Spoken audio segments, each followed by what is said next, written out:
before we start doing roll call. There you go. It's recording now. So sorry, Catherine, could you start over with the roll call? Sure. Sharon Abreu, Here. David Anderson. I believe David is absent. Okay, I've got 2 people in the waiting room. Bear with me. That looks like David.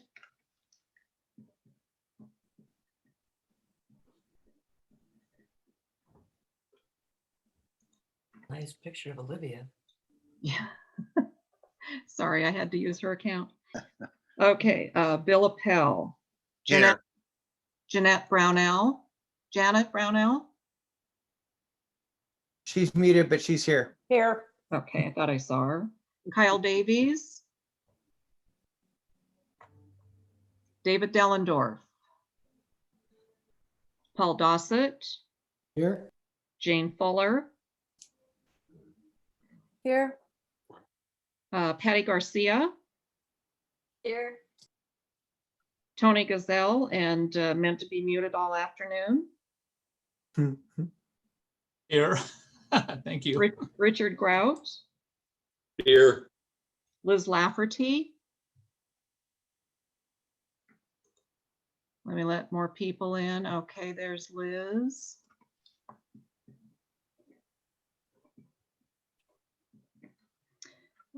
Liz is here. Robert O'Connell.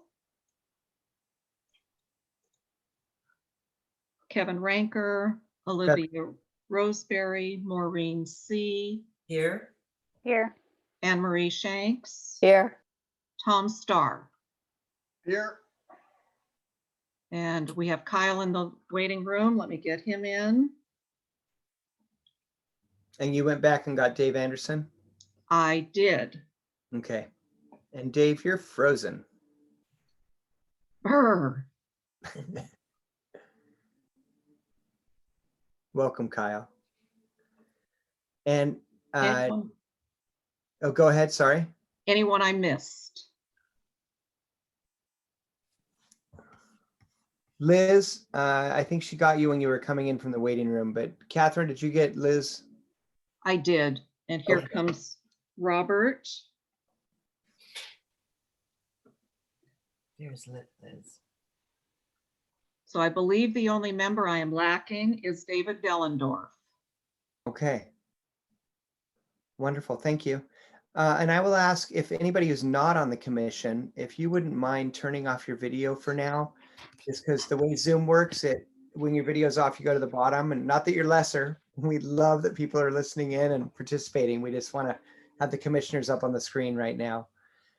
Thank you. So we'll go to approval of the meetings from the January 28th meeting. Has everybody had a chance to look at those? Any comments or suggestions or changes?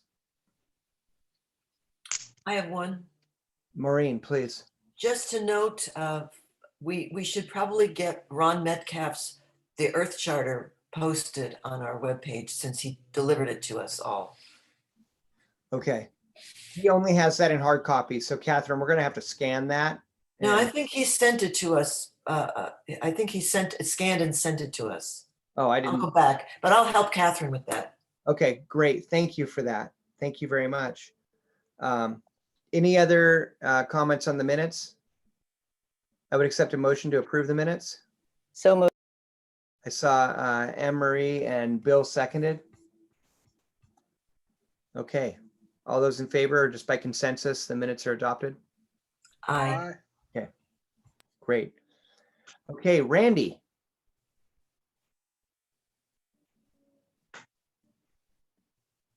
Where is he? There he is. Hey, Randy. Hey, thanks, Kevin. Yeah, thanks for being with us. So we're looking forward to hearing a bit of a presentation from you on the review of our process, deadlines, and so on. And thanks for making the time today. And Catherine, he's going to want to share his screen, I believe. He has a short presentation for us as well, or a short deck.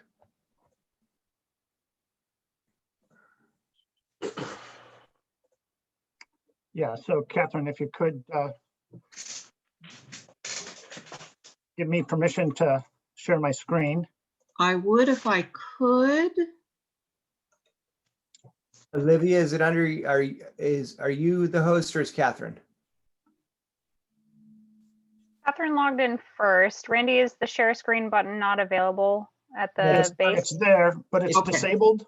It's By the host. disabled, so you need to authorize anyone to share the screen. So whoever the host is, you or Catherine need to do that.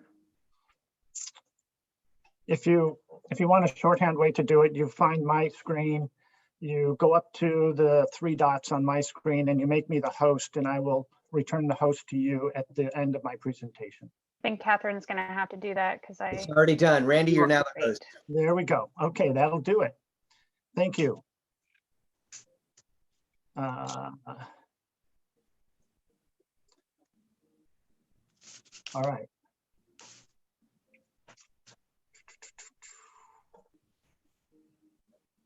This always happens to me. Okay. And Randy, just before you start, I would ask if folks have questions that maybe we wait till the end. Randy's going to keep a few minutes at the end for Q&A from us. So maybe write them down so that he can get through the deck. Okay, I moved my pictures off to the left side. The portion from Zoom is obstructing my ability to turn it on to full screens, but this will be enough. It's big enough to get through this.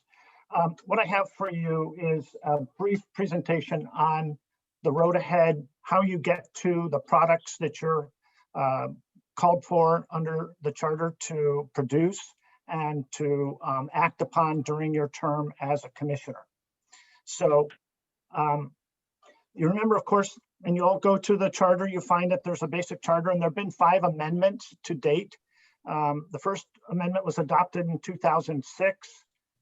Then 3 amendments were adopted in 2012, and the last amendment was adopted last year, or in 2019 rather, by on the proposal by the county commissioners for a biennial budget.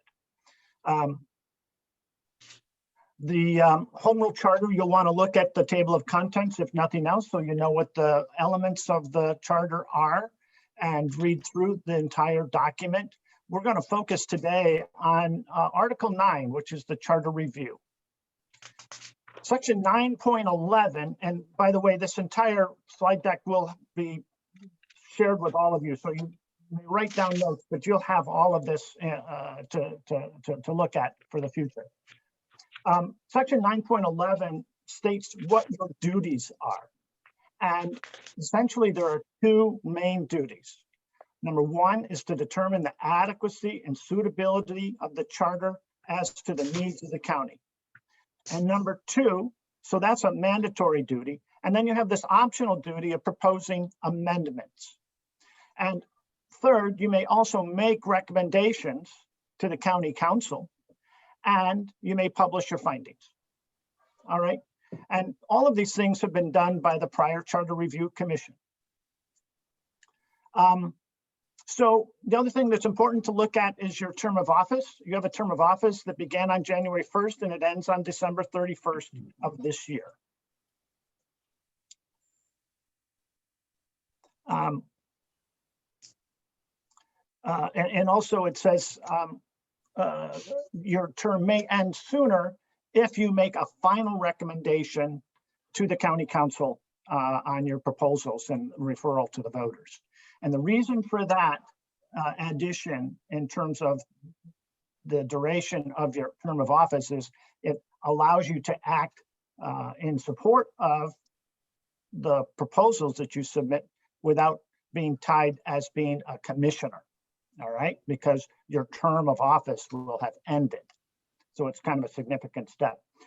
The charter amendment process. Okay, what is the charter amendment process? The charter amendment process begins with the fact that charter amendments can be proposed by 3 different people, the groups of people, the public, the county council, or the Charter Review Commission.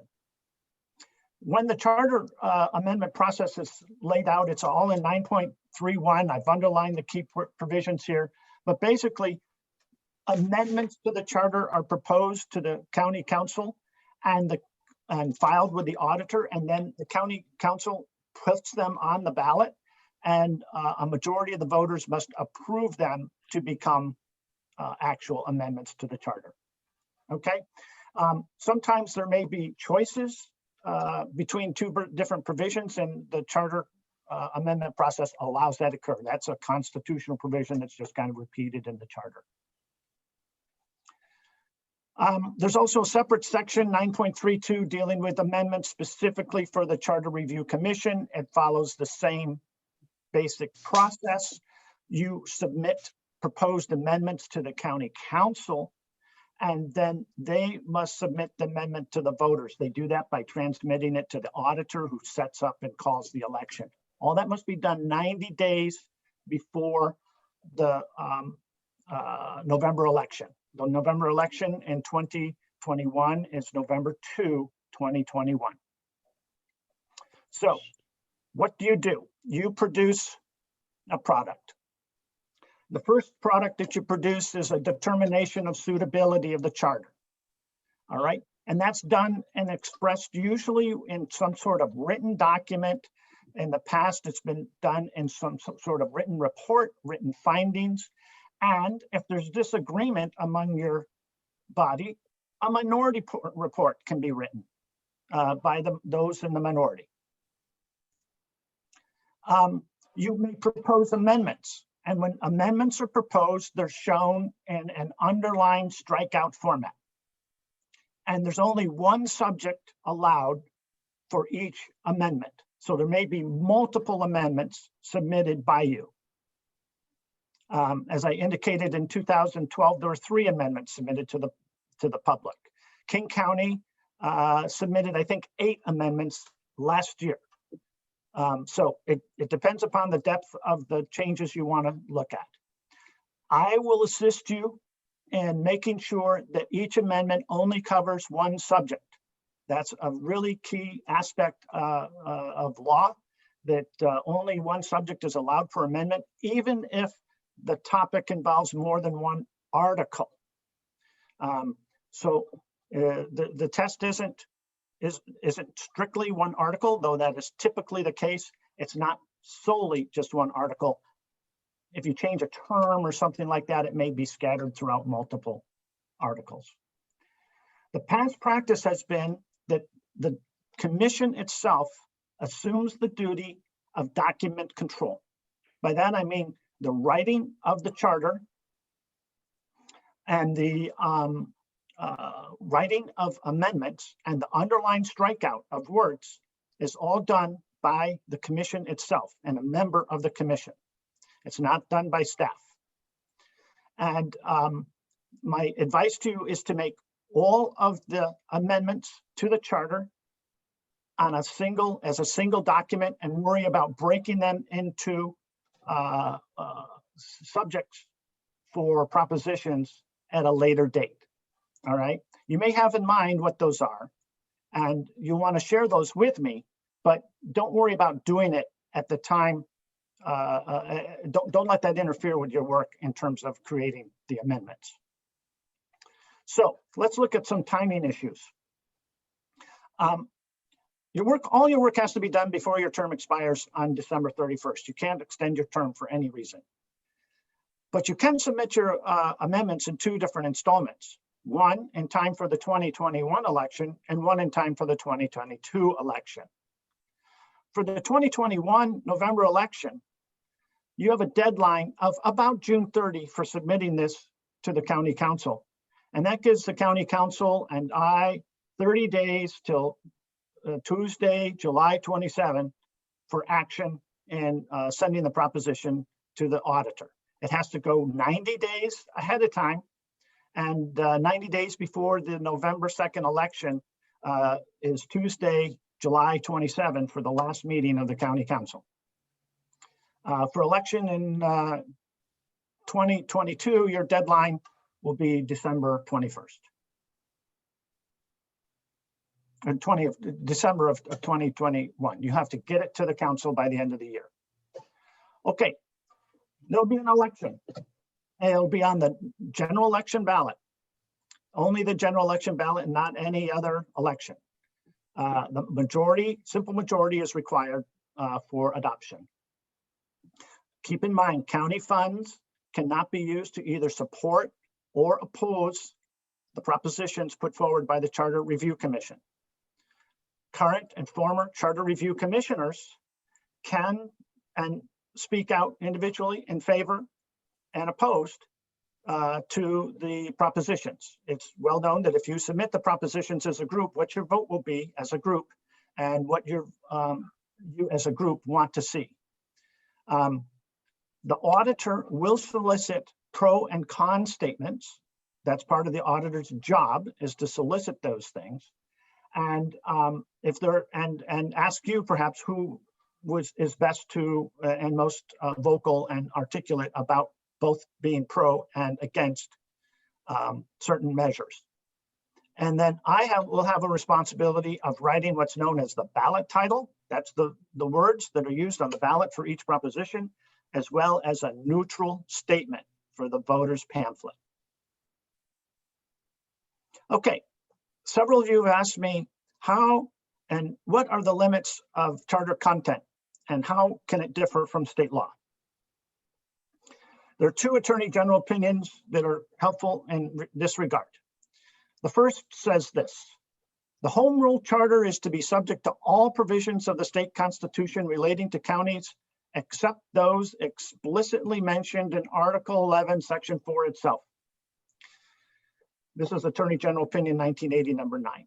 In other words, if you look at these provisions, you'll see in the few next slides, the charter addresses form and substance, just like Article 11, Section 4, and those explicitly mentioned in that article. So here's the whole content of Article 11, Section 4. We're not going to go through all of this. You'll have the chance to read it. You go to this Washington State Constitution, read the whole thing. It's a very long article. But the general, what this tells you is that after the adoption of the charter, every county still has to abide by the laws of the state of Washington and the Washington Constitution. And the powers granted to individual officers for the position of the prosecuting attorney and the Superior Court judges cannot be affected. You can see the lawyers had a say back in the days that the Constitution was written about what positions could be changed and what positions could not be. And it's possible that all executive functions be given to the county commissioners instead of having the plural executive that we have today in all of under the Washington state statutes. So we currently operate under a plural executive, and our charter currently has this plural executive where different elected officials have separate powers. And that's the way the charter is written today. That can be changed. So these other things can be changed too. These are the exceptions. Sections 4, 5, 6, sections 5, 6, 7, and the first sentence of section 8 can all be changed, and you do not have to look to the Constitution for compliance on these points. So what are those points? Article 11, Section 5 deals with officers, their term of office, how they're elected, what their salaries are. No limit on you on these points. Article 11, Section 6 deals with vacancies, how a vacancy occurs and how vacancies are filled. You don't have any limit on that point either.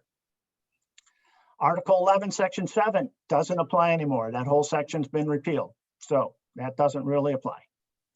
And then the first sentence of Article 11, Section 8 does not apply. It deals with salaries, and salaries of elected officials under the charter are determined by a salary review commission. And so that's, you can change that any way you want. Okay, there is another exception. And that is some exception that came from this Attorney General opinion in 2012, about the last time that this charter was under review. And in that Attorney General opinion, it stated that some courts have suggested that a state statute may not control over a county charter in areas of purely local concern. Purely local concern. And then they cite to these cases that became very familiar to me when I defended San Juan County's last charter review from 2012 in the year 2013, a case called Carlson versus San Juan County, Henry versus Thorne, Carroll versus King County, Snohomish County versus Anderson. These are the cases that help define what the limitations are on this concept of purely local concern. It is not an easy concept to discuss. I probably need an hour with you instead of just a couple of minutes, but just know that purely local concern is an avenue to have some other charter provisions, but it's not a straightforward test, okay? It's the kind of thing that can lead to litigation. So we have to be cautious about that. Okay, so speaking of litigation, let's talk about working with the county attorney. You're not, many of you I know very well, and many of you I've worked with as a client, as a friend, and I've known for decades, and others I don't even know at all. So I want to deal with everybody on the same basis. So I have these few guidelines for you. One, I think it's best to talk about legal questions in the public session. There's nothing here about liability or risk or anything. And so that is one of the public will enjoy that better if they hear from me and you in a public session. I try to limit phone calls so that all commissioners can know what my advice is and no one has a leg up, so to speak. I want all of you to know the questions that are raised. And so it's great to send me email in advance that you'd like me to answer at the meeting.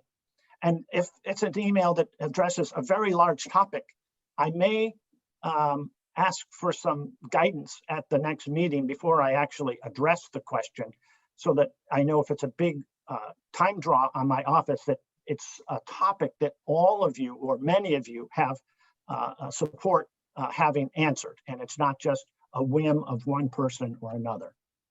Sometimes it helps just in having me participate and the group participate in framing the question, and we're happy to do that. I've been through this now. This is my third go round through the charter. I've been through the litigation, and 2 times, first with the freeholders and then with the Charter Review Commission. I'm pretty keen on highlighting what issues there are. And I also enjoy a point person to deal with in between meetings. And it may be your chair, maybe your vice chair, and maybe one of the attorneys on the group. And you can select who that is, but it's good to have, for me to be able to talk to one person rather than to the entire group in between meetings. Okay, here's a couple of miscellaneous things I want everybody to be reminded of. You all took an oath of office, and the oath of office requires compliance with laws. And you are now elected officials of San Juan County, and people look to you to demonstrate good behavior as an elected official, just like they look to me for the same thing. I also want you to know that if and when, for any reason, during the course of your work as an elected official, you are involved in an accident or any concern about liability of any kind due to personal liability or property damage or anything, we want to know about it right away. And you can call me anytime, day and night, and the county manager. You can call our risk manager, and please don't make any admission and just call us and ask us for guidance. We have insurance for these things. We want to notify our claims people about this. And some of you may be traveling or doing something. I don't know what it is, but if it does, no, we want you to make that call to us. Last, you are entitled to reimbursement for your reasonable expenses. We have claim forms for that purpose, and we're happy to help you make sure that those get submitted on a timely basis. Here's a list of resources I have. You'll want to come back to this slide at the end and go through it. I just want to mention one really quick. There are 2 of them here. One is MRSC, the Municipal Research Service Center. Absolutely fabulous. Okay, I go there myself, and you can expect one of the, when you ask me legal questions, I'm going to go to MRSC. You might as well go there first and see what they have. They talk a lot about governance, about county organization, about elected officials, and so on. And they also have good resources. And here are some other things. The other thing is this concept of unbundled executive and the plural executive form of system. Those are buzzwords. You can find things on the internet there. So with that, I'd like to answer any questions you have. Randy, Tom Starr here. I got a question. Can you hear me? Yes, Tom, please. I've had several citizens contact me with environmental issues they want raised.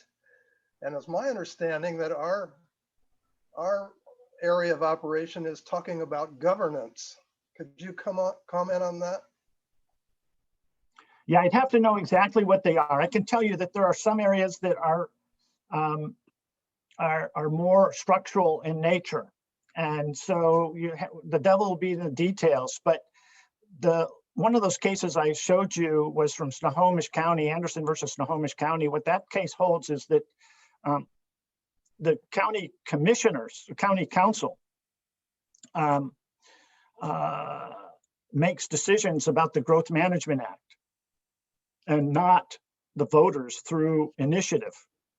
And so the same rule would apply with respect to the charter. Something generally done by the voters is not the approach that we deal with on growth management and land use issues. Now, if it's something other than that, I'd have to look at it. But if I can tell you that generally speaking, the charter is not a place to make land use decisions. And Randy, could you stop sharing your screen so we can see everybody too? Oh yes, please. Thank you so much. Yes. Any other questions for Randy? Oh, Tony Gazelle had his hand up. Okay. Tony and then Dick. Thank you, Mr. Chair. Randy, thank you for being here. One of the things that you mentioned was that for a November election this year, the material has to be in your hands and the county council's hands by June, whatever the date is. What will the county council do with that? Can they modify the suggestion from the CRC? Can they add to it, or can they not accept it? Yeah, that's a good question. And I've been round and round with the council on this. It is my advice, my past advice to the council on this is that they just pass along your propositions to the public. If there's a typographical error, they may send it back to you for some guidance on how to deal with something like that. But otherwise, they pass it along, kind of like what happened in Congress on January 6th. They just take what's given to them and forward it on. They also have the ability to submit an alternative proposition, and they may choose to submit an alternative proposition either in that same cycle or a later cycle. And in 2012, we saw that alternative propositions were proposed in the next election cycle. So that's both of those possibilities could occur. Dick? Randy, to ensure that we confine each amendment to one topic, one subject, do you think you could get Tim Eyman to help us? I'd love to have him. Yeah. Although he's not very good at it. He's not very good at it, if you may know. Any real questions for Randy? I have. Sorry. Maureen?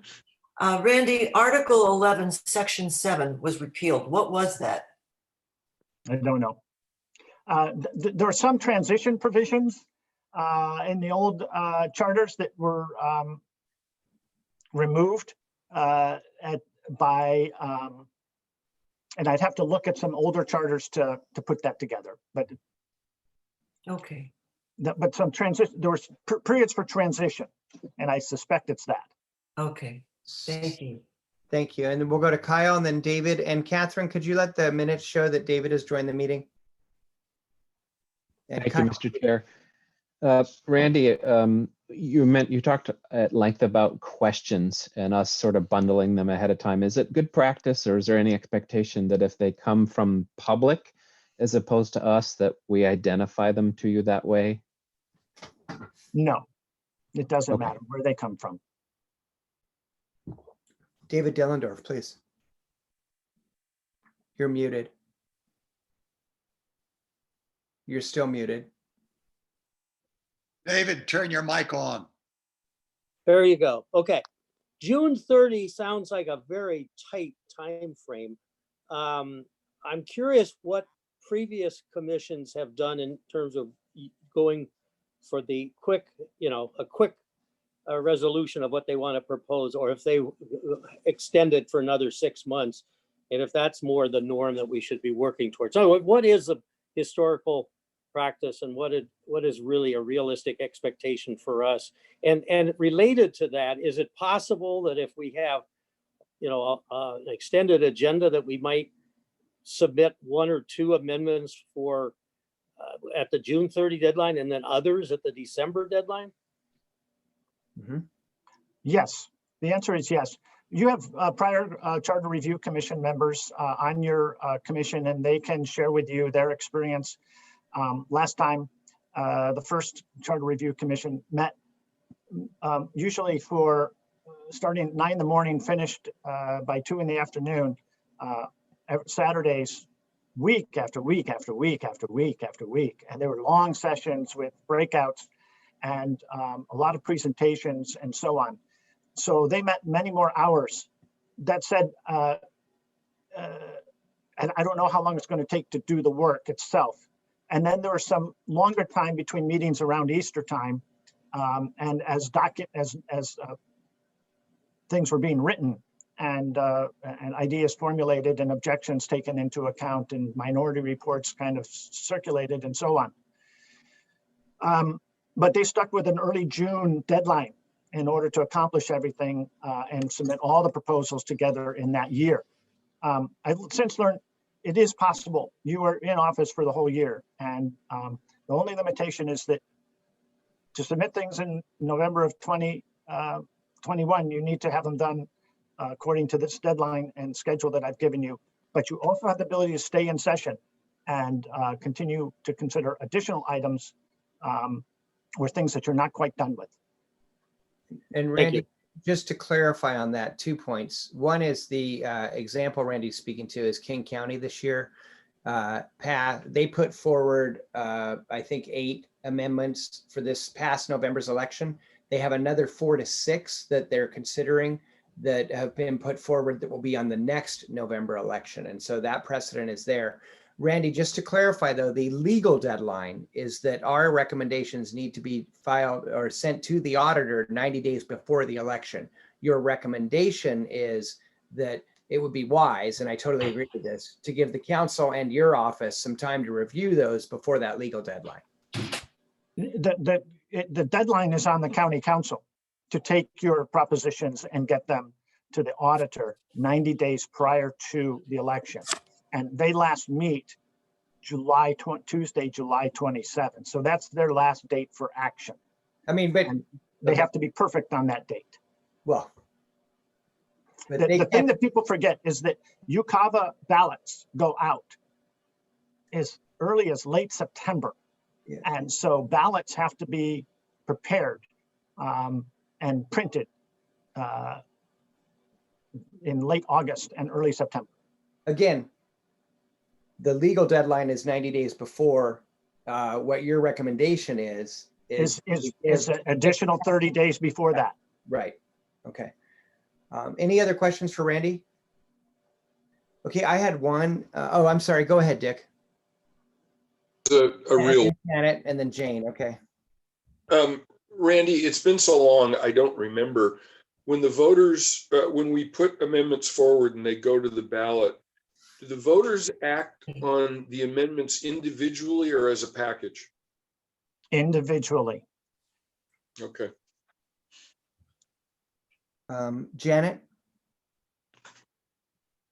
Randy, if we submit something for the November ballot, 3 amendments, 2 of them pass, 1 doesn't pass, can we still go back, amend that? I mean, keep our work going, amend that failed amendment in a way that might be more apt and go back onto the ballot with that one? Yes, you could. If Okay. if as long as you don't make your submittal your final action to the county council. If you make it your final action to the county council, then your term of office ends. So you would have to articulate to the county council that you're not done and report that you're not quite done. And you can wait till November, meet again between November and the end of the year. Yep, you could modify that. And Catherine proceed on. Fuller has her hand up. Jane? Thank you, Mr. Chair, and thank you, Randy, for this very helpful presentation. Just a question regarding the potential for financial implications of proposed amendments, and how do we get guidance on that? So, for example, if on those issues on which we don't have limits, related to positions in the government, et cetera, it's clear that there could be significant financial implications for the county. How do we get guidance on matters of that nature? Good question. In the initiative process, there are limits on financial implications due to an initiative. There are not, the same restriction does not exist with respect to changes in the charter. Charters can either take action that might save the county money, and they might take action that costs the county money. And the county has to adjust based upon what those choices are. If you want to get a handle on how much it will cost, you should ask for that review from the financial people who are here at the county, and that might include the county manager, assistants of the county manager, the county auditor, the county treasurer, the financial bill. Any last questions for Randy? No, take it out of the room. Okay, I will share. Randy, I actually had one. You said commissioners have to write the amendments. My understanding from looking at the other counties is staff to the commissioners can definitely write amendments. It's that the amendments come from the Charter Review Commission, and that we're not asking the county council or somebody else to write those. But if we have staff writing those, or we have staff assigned from the county to the commission, the technical piece there is that the amendments actually come from the commission. I was just answering that question with respect to a duty that needs to be accomplished by this commission with respect to how it was accomplished by the freeholders and the first charter review group. Okay, but all right, that's all. There's nothing in statute or anything that says no. Who writes it. Okay. No. Okay, I'd like to make Olivia the host at this time. Thank you, Randy. And Randy, thank you for your time and for the excellent presentation. Okay, thank you. Okay. Olivia, could you bring up the spreadsheet of the proposed amendments from different commissioners and others who have spoken to them, and share your screen, and we're going to dive in. 1 second. And while Olivia is doing that, just so folks know, my sense for going through this, we're not looking for decisions in any way on any of these right now by any means. What we wanted to do is kind of a high level overview of the entire list. Some of them are really similar, but we want to ask for clarification to make sure that where we think they're similar, they are, and then we're going to consolidate those. And we're going to try and do that today. And then the other thing is, if you propose one of these, or if you have a feeling on it, but really the person who proposed it, if you'd like to say a couple comments about what you proposed, and you don't have to. We went about double the time I allocated for Randy. So you don't have to, but if you'd like to speak to your proposed amendment, please do. So Olivia, are you prepared to share that? Yes, I am. I just want to make sure it's the list with all the names of the commissioners that submitted. I think it's Correct. the one that Catherine sent out, if we Yeah. use that one, since that's the one people saw. No problem. We have all the ones with notes, talking about like, oh, Tony proposed this. So, sorry, Tony, I'm going to stop picking on you now. I know where you live. Okay. Olivia, are you able to expand that a little bit?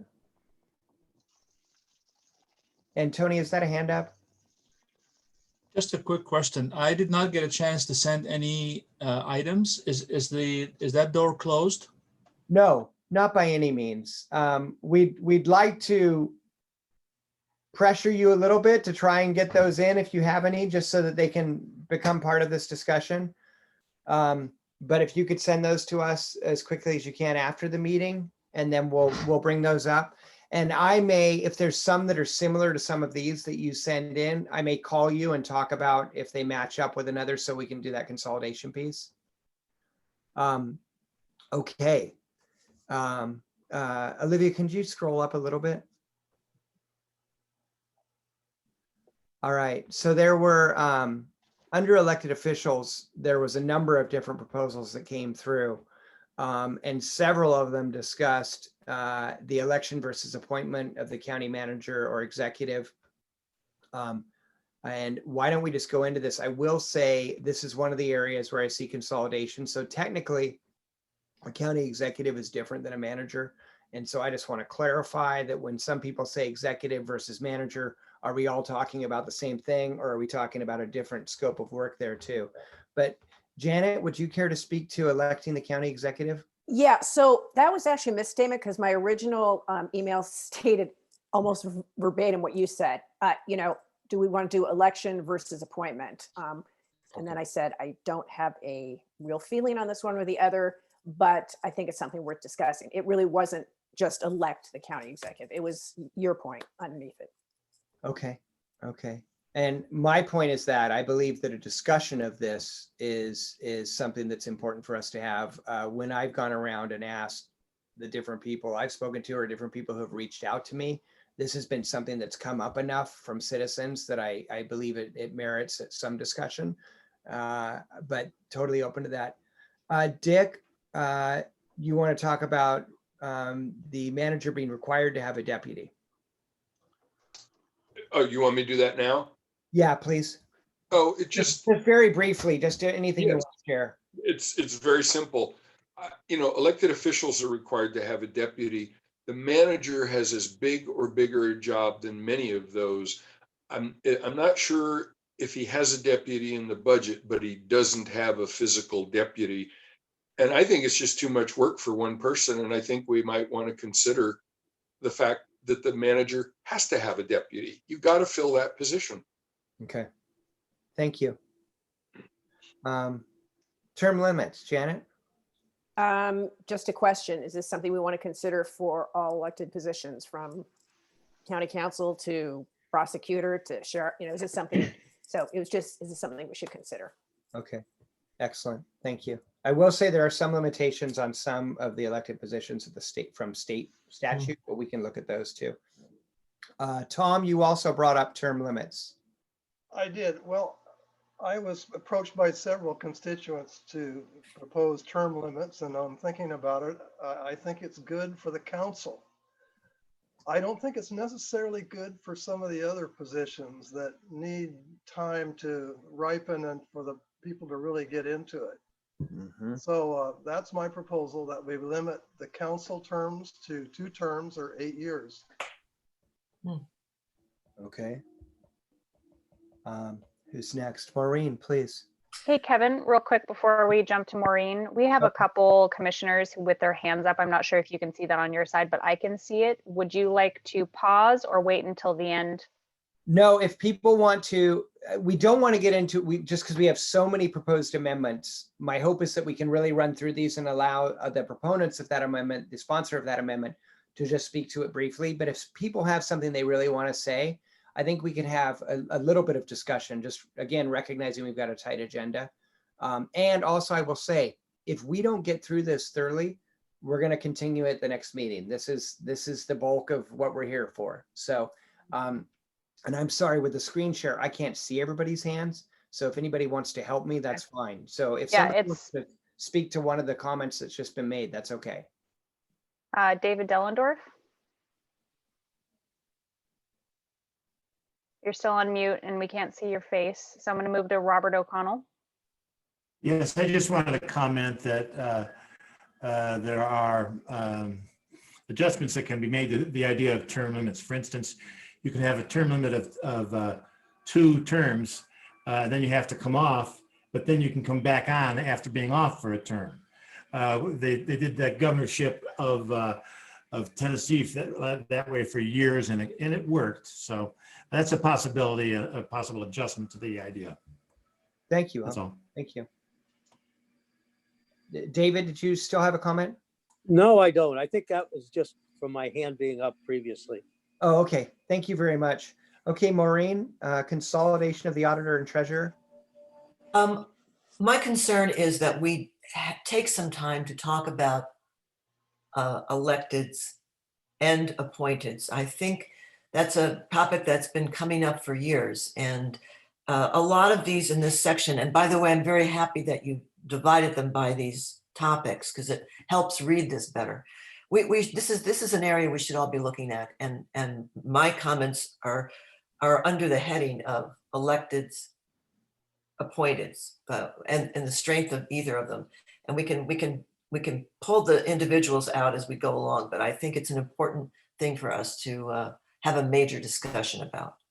Okay. And you're next to sheriff, same thing, just part of that same discussion? Oh yeah, same thing. Okay. And I will point out, somebody had mentioned the prosecutor in this as well. It's mandated under the state code that the prosecutor will be elected. So we can make these decisions for the treasurer, auditor and such, but not for the prosecutor. Right. Or the judges, actually, I believe. Jane, you're on the same thing here. Would you like to comment on it though? Not more than to say that what others have already raised is sort of consistent with the reason I put this in there. And thank you for the clarification regarding the prosecuting attorney being a position that just is elected on the basis of state law. So no, I just, again, in speaking with constituents in our area, this is something that does get raised in conversation. So I'm happy to have this rolled into, you know, a broader consideration. Wonderful. With the others. Thank you. Thank you, Jane. And then I was the next on the same thing, just saying I think this deserves discussion for the same reason I mentioned on my previous comment, which is tons of citizens have brought it up. We're not sure who added this one. Add clearer language regarding requirement for elected officials.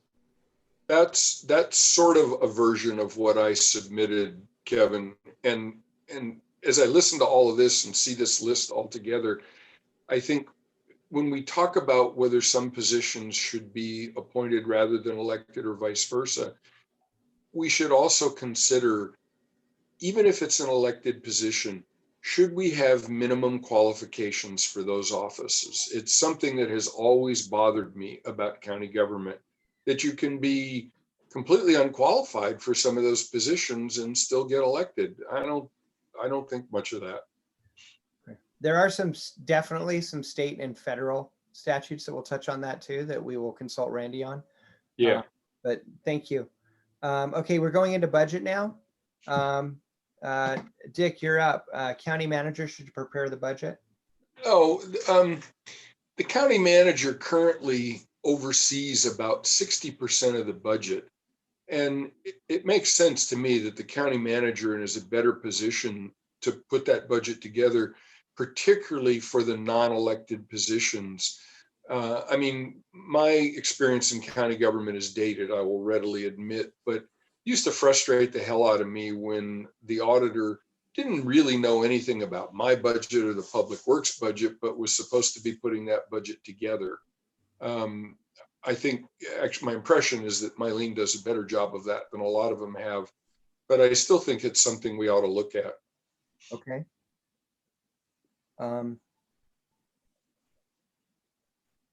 I think this next one is a continuation of yours. So I'm going to jump ahead to Tom Starr. Copies of the budget should be online. Yes, I think they should be for anybody to look at. And I tried to find it. And if it's on there and I couldn't find it, I beg your pardon, everyone. But it's a good idea to have it available for any citizen to look at. Excellent. Maureen C, add language to the personnel manual. Right. This is another one of those things that has come up year after year. Sometimes departments call their own shots, particularly if they're elected officials running a department. So it seems to me that we can add language to the personnel manual that will fortify that it is one county, one personnel manual. Okay. And Sharon, are you online right now? I know you're commuting, so. Yes, I am. I'm online. So Sharon, I was just going to add, it's not in here, but you sent me a late notice of an idea you had that I think fits within the personnel rules section. Did you want to touch upon that briefly? Yeah, to add some language about diversity, about anti-bullying, that sort of thing. I have more specifics. I just have to bring it up. No, it's okay, Sharon. I just wanted to make sure that that got out there. And I really appreciate Right, yeah. raising that. So thank you. So we'll add that when we, and I've sent it to Catherine already. So after the meeting, that'll get added. But Sharon had some specific suggestions with regard to diversity, anti-bullying, respect, and so on, that I think is really important too. And so we can take a look at that as well. Okay, under initiatives, Dave Anderson, striking section 6.21.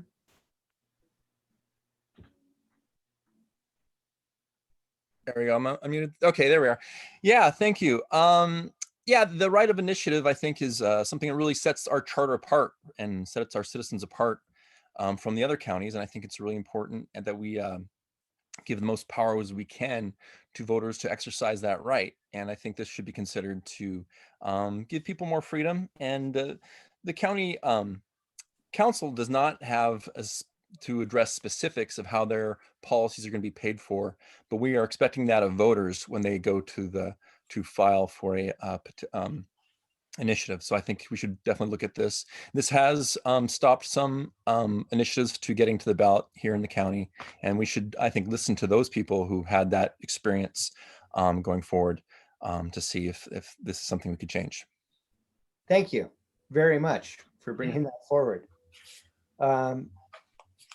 Emery Shanks, the CRC should enact changes to the initiative and referendum process. Right. I've worked on 2 initiatives, and so I really wanted to include a spot in our discussions about initiatives.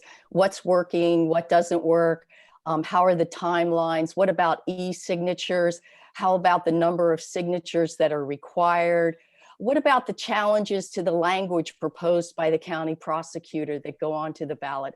So I kind of think we need to spend a little time on this because this is something that a lot of our constituents are involved in. Yeah. Excellent. Thank you very much, Emery. And then Bob as well on the initiative process, Article 6.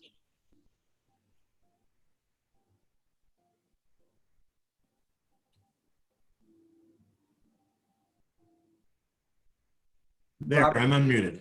It's a subset of what Anne Marie just brought up. And I just wanted to set out that gathering of traditional signatures, sometimes it can be impractical, for instance, during a pandemic, and that we could have the prosecuting attorney certify that the circumstances were impractical, and during those periods of time, electronic signatures will suffice, unless we wanted to have electronic signatures suffice at all times, which is a possibility, but at least during the times when it's impractical. Mm-hmm. Thank you. And that sentence, by the way, should be inserted. I got that between the second and third sentences. It's between the first and second sentences. Okay. Of that section. Thank you very much. All Paul right. Dossett, you have the That's next. all. Thank you. Paul Dossett, you have the next 2, and they're both under the same section of initiative and referendum process for a couple of changes. You want to discuss those? 10% and 2%?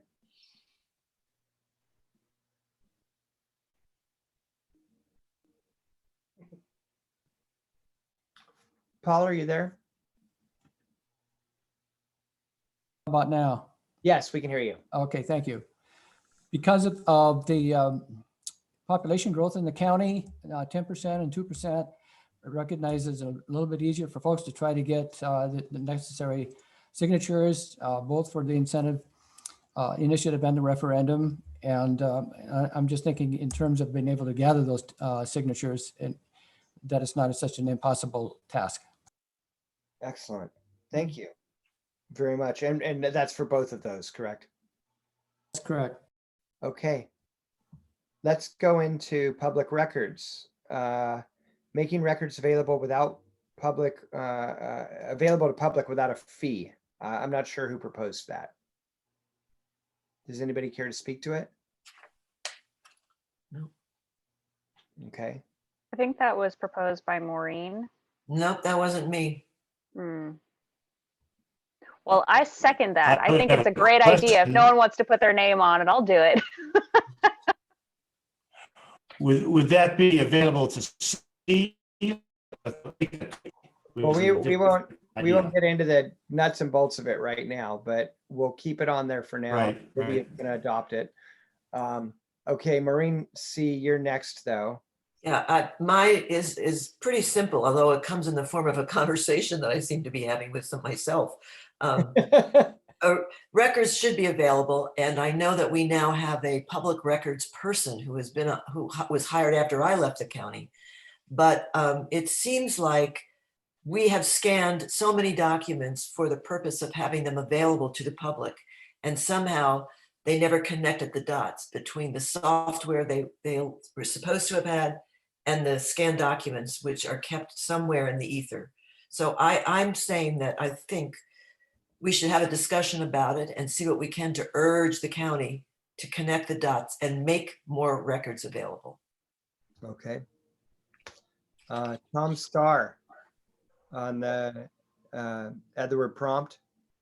Yeah, I would like to see some language in section 10.5 that lights the fire a little bit amongst the people who are responsible for furnishing records. So I propose that we put the word prompt in the place that I've suggested there. Okay. Thank you. Do you mean prompt in general or prompt in terms of San Juan County prompt? Stop it. Anytime today or tomorrow will be fine. Okay, Dave Anderson on the Opsiman. I can never say that word. I'm not even gonna try again. Yeah, I've seen the Office of Ombuds is probably more correct these days. Yeah, that's what I always said in the Senate, ombuds. So go ahead, please. Yeah. This is something that a couple state agencies have, like long-term care, what was DSHS, and I think Children's Authority, and King County has this kind of office, and it's an office where people can go to complain, and I think there's some confidentiality, and it's kind of like a whistleblower's office that their job is to listen and hear what is the problem and see if they can solve it or mediate the problem. I think it would be something that'd be just very healthy for our county, and it also could have some healthy financial implications in the sense that it would limit our lawsuits that are coming towards the county. So that would be something I think would be good. And if I think it'd be good to have people who have sued the county, if this is to be talked about later, but people who've challenged the county and who've had conflict with the county would also be interesting people to have come talk to our commission here. Thank you. Excellent. Thank you. Dick on the yeah, I think this probably belongs up with the other couple of comments about personnel system, not here in FTEs, because it's not directed at FTEs. But one of the things that struck me in the charter is it says the county shall have a personnel system, but it really doesn't define what it is or elaborate on that. And I think that's a shortcoming. Okay. And I agree with you. It should be in the other section. Okay, Dave, you're on again. Self-governance. You're muted, Dave. David. So let's try to get that there. Okay. This is an idea that's spelled out under home rule, that there are two kinds of home rule counties that are allowed. There are home rule counties and then city county consolidated home rule counties. And it seems like it's something that's perfect for San Juan County. We are the only county of islands, and the most natural way to create government of islands is to have local government on islands. I think as our charter has evolved, first, I think when we broke off from the state system of government, and now we're at a time when we're starting to reflect on what kind of county are we. And I think having our islands kind of localize and strengthen their identity through a more democratic system on each island would be a really healthy thing to look at. And I think it's not incorporating the islands directly, it's just creating the opportunity for islands to incorporate if they so choose. And it's creating a home rule system where they get freeholders and they create their own charter, and then they would adopt that charter into our charter. Very similar how sub-area plans get adopted into the comprehensive plan. Okay, thank you. And no, I'm not going to break my own rule and start asking you questions. Okay. Kevin? Yes. Yeah, it's Jane. Sorry, please. I had my hand up a minute ago before David spoke to that next suggestion. Yeah, I'm really sorry. I didn't see it. No, it's okay. We were talking about ombuds. It speaks to the issue that I mentioned to raise. Well, I did raise with you in an email related to sort of gender neutral or sensitive language in your sharing with us the revised Roberts rule or abridged Roberts rules we would work with. So I would like to encourage us to use gender neutral language anywhere appropriate in our work and in the charter, et cetera.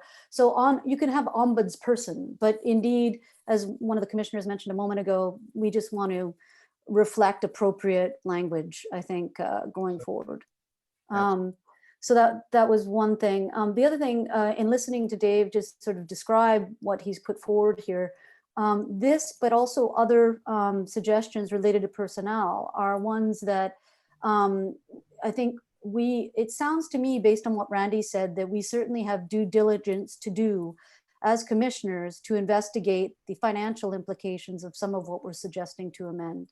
And so because something that a lot of people talked about was, effectiveness and efficiency of government, efficiency, including financial efficiency, et cetera. And so I think it's important that something we're conscious of throughout our deliberations is the financial implications, so that we can stand on comfortable ground as a commission and feel okay about suggested amendments we're making. So I just wanted to offer that. Thank you. Great. Thank you very much. So mine is next, and Tony, I'm trying not to in response to your chat. I didn't realize that we were elected by district, and it absolutely, in my mind, doesn't make sense. So there were court cases and a bunch of discussion about why our county council and a bunch of community dialogue too about why the county council should be elected at large countywide. And yet we, as the charter review commissioners who are creating the charter for the next 10 years for the county, are elected solely by like me, Orcus, and Waldron. And it doesn't make sense. And so I would like to see us make that change, that the CRC is also elected countywide. Paul Dossett, minimum age. You can hear me. Now you can hear me. Yes. I was reading some other home rule charters around the state, and a couple of them had a minimum age in there. And I thought, well, we don't have a minimum age. And to be a registered voter, you have to be 18 years of age. So I thought the two went together. And so I said, I'll just throw that out. Okay, thank you.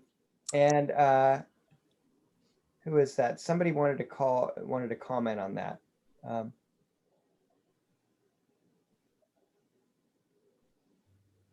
Okay. They put their hand down. Okay, sorry, I can't see everybody's hands. And so if you do have something you would really like to say, go ahead and just call my name and then I'll call on you. And I'm keeping track in there. I can see who's raised their hand. They go to the top of the list here. So if you can put it in as Zoom raise hand, or Kevin, you can speak up. That's great. Thank you, Olivia. I appreciate that. Okay, and Paul, you were next on residency district.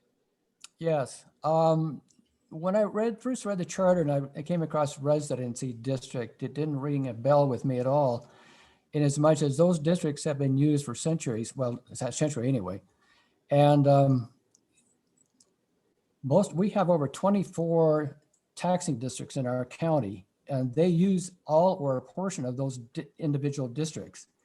So I thought maybe a better word for that might be administrative district. So it brings in elections, it brings in the administration of the county, effects. And so we just really have one encompassing umbrella word that we can use that represents everything from elections to junior districts or whatever we do with those geographic areas.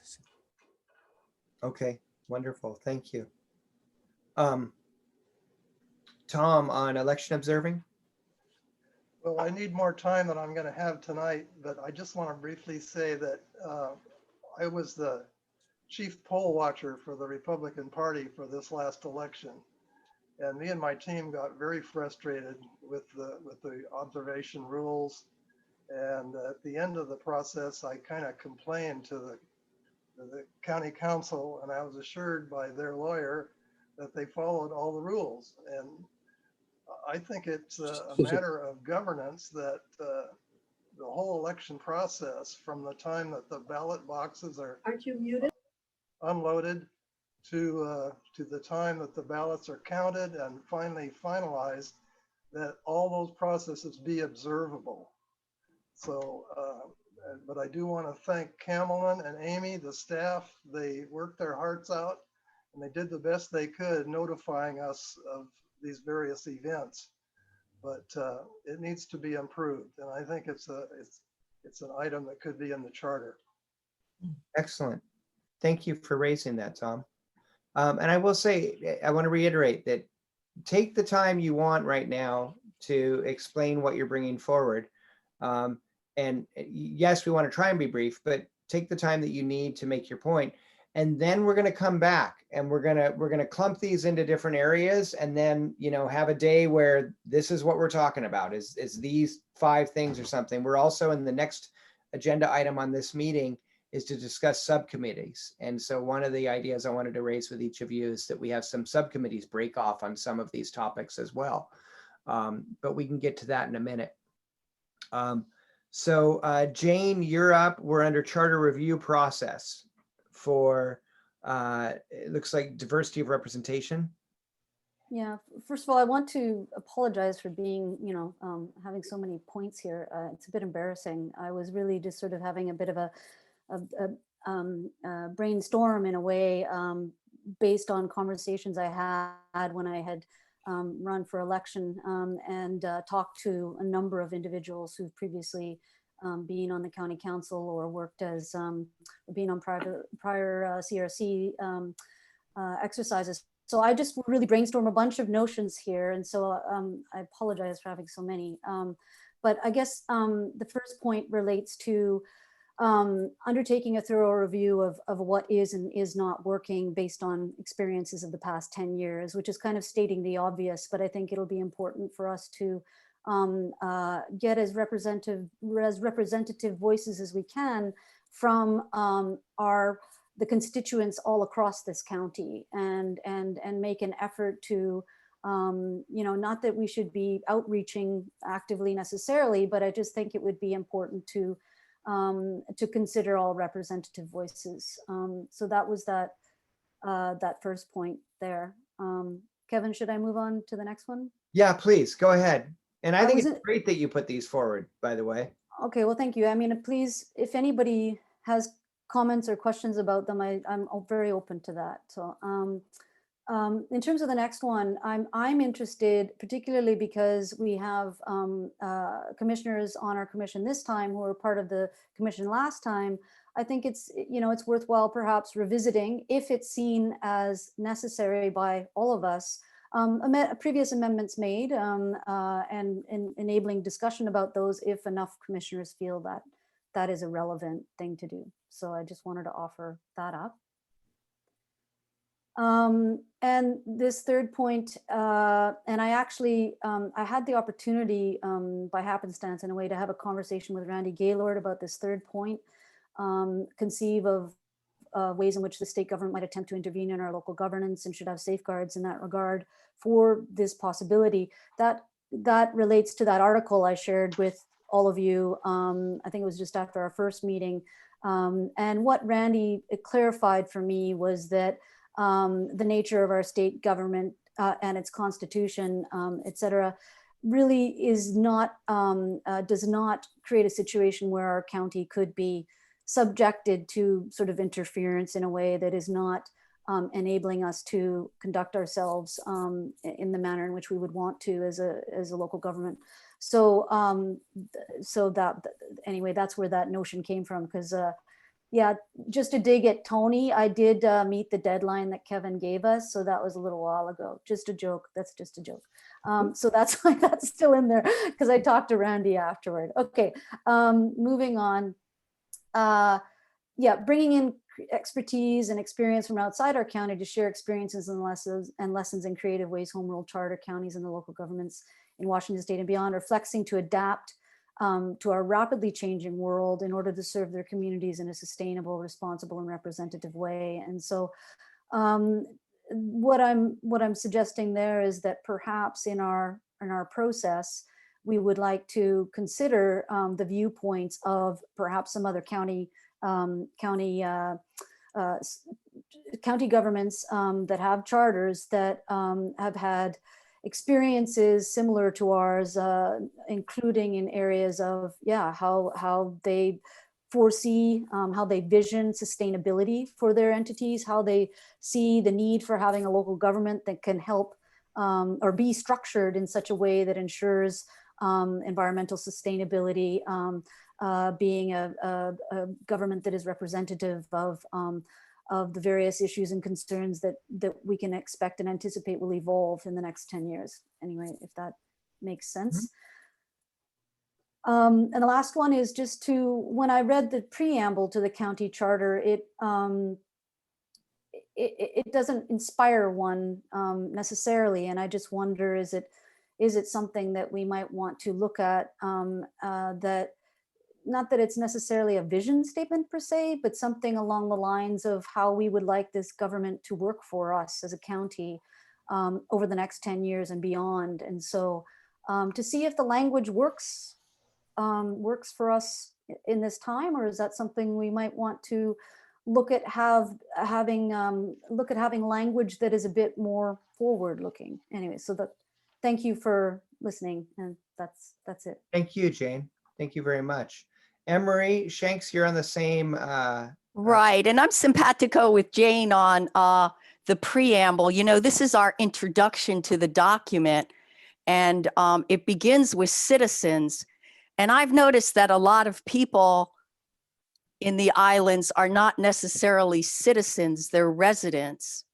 And so I think that there's a lot of room to grow in our introduction and really talk about who we are and what we want our government to look like and what we want them to pursue. Ron Metcalf last week talked about an Earth Charter. And I know that there are other conversations about Bill of Rights. Well, there may be some of the language in those documents that are appropriate to put into the introduction or the preamble of our charter. So we really set a tone for who we are and where we're going over the next 10 years. Excellent. Thank you. Great. Okay. And then, sorry, I lost my place here. It looks like we have a hand raised by Liz. Yeah. Okay, Liz, please. Just to piggyback on what Jane and Anne Marie were saying, the thing that seems a little bass-ackwards here is by looking at these pieces that we want to change, one of the things that feels missing to me is what are the outcomes that we're after? And I know they kind of get to the same place. Oh, excuse me, I have a worker here and it sounds like he fell. Everybody okay? Okay, we're good. Sorry about that. Having a roof put on and a big crash, but apparently they're all okay. So anyway, so it's like saying if we were looking at the ingredients to make a delicious peanut butter cookie, we could break that down in all these details and be spot on with what we're doing.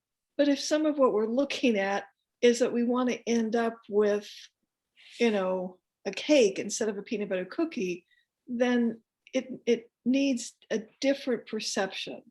So I don't know if that translates to anybody, but that's what feels missing. And I don't know if that comes in somewhere else, Kevin.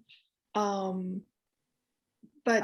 I don't know how to get there without looking, my way of thinking is looking at the big picture and then coming back and saying, okay, what's missing that we need to put in place to make sure that our governance is targeting that big picture versus starting out with the nuts and bolts. So I just needed to say that out loud. So thank you. No, Liz, thank you. I think that's a good point. I think that, we've heard from at least a couple people, and I think there's others who've expressed the idea of a preamble, giving a little more vision to the document. And I really appreciate what you're saying. First of all, I love peanut butter cookies, but much more importantly, I hope that our process over the next weeks, as we really consolidate these, will begin to group some of these ideas together, and then subcommittees of the Charter Commission or whatever, we can start to put together what you're saying, kind of backing up from that vision. Okay, how do you get there? And it may be that there's some stuff that we think of for a preamble or just as a vision for the county, and we're not addressing it in some of these groups. Maybe we want to come up with some other ideas, or maybe some of the things don't address that vision and we want to get rid of them. So I think that what you're saying, for me anyway, puts kind of some, not necessarily parameters, but some structure on the conversation going forward. And maybe, Kevin, you could coach me in where it gets where I would introduce it as a suggestion for a conversation. So the philosophical conversation about what's in front of us, how rapidly life is going to change, what's really different that this charter review is going to need to address and hold, solidly in place, to look at that high level of the technology that's confront us, the inequality that's going to confront us, to look at that level and to know those are the problems we're looking to solve. I would really want to have that level of conversation, relatively early on, and, see where we're in alignment as a council, as commissioners, and, where we need to bridge the gap. When we get through the list, and probably for our next meeting, I think that's an interesting discussion to have about kind of, are we coalesced around what our visions are? And that's hopefully what we're going to do here, but maybe there'll be some additional time for that too. Okay. And then plug in different places too. That could also be a really great subcommittee for people who were on the charter before, to compare where we're at now and to kind of present some information, just an idea. And even a preamble subcommittee. Okay, we're not sure who gave us the Institute ways to really ground our process in what we've gone through over the last year. That would be me. Okay. So have you addressed that in your comments just now, or do you want to add on more? No, I just addressed it. Okay. Okay. Of course, I could say more. Not now. Paul Dossett on the 10-year review. Yeah, I thought maybe instead of just put periodically out there, I would put some years in there. Since it's been 10 years since the last time it was reviewed, I thought putting something in there at least that it should be reviewed at least every 10 years, or you can go periodically. I'm just putting it out there as some kind of a goal. Okay, thank you. Dick? Yeah, this one is based on the experience that Maureen had as acting chair, trying to get us up and running before our first meeting. And she pulled me into it, and I tried to help her as much as I could, but she was continually hitting a brick wall. And one of the things in trying to get help from the county, and one of the things I think we could do to improve that is what's in the charter now is kind of a general statement about the county's responsibility to the CRC. I think it might be useful to refine that and make it a little more detailed, so another acting chair of the CRC doesn't have to go through that. Absolutely. Thank you, Dick. We're not supposed to express our opinions right now, but great idea. Okay. And Kevin was part of that as we got closer to the first meeting, so he knows too. Yeah. Close enough to rip my hair out. Okay. Climate change. Yes, you did. Can I just say one thing, Kevin? Okay. Just one thing, just to go back to Paul Dossett, the charter does specify that the first review had to be after 5 years and thereafter every 10 years. So it's in there, just so Right. you know. Right. Right. So Anne Marie. Okay. Opposite So, of like many of you, after I was elected, I started talking to people that I knew and other people that I didn't know that well about what they were concerned about. And here's just a little snapshot of 4 things I heard. We believe action surrounding climate change requires organization at the highest level possible in San Juan County. Here's another one. We would welcome a countywide official with substantial authority for environmental protection and climate change mitigation. Yet again, climate change should be considered in every action, but it's not.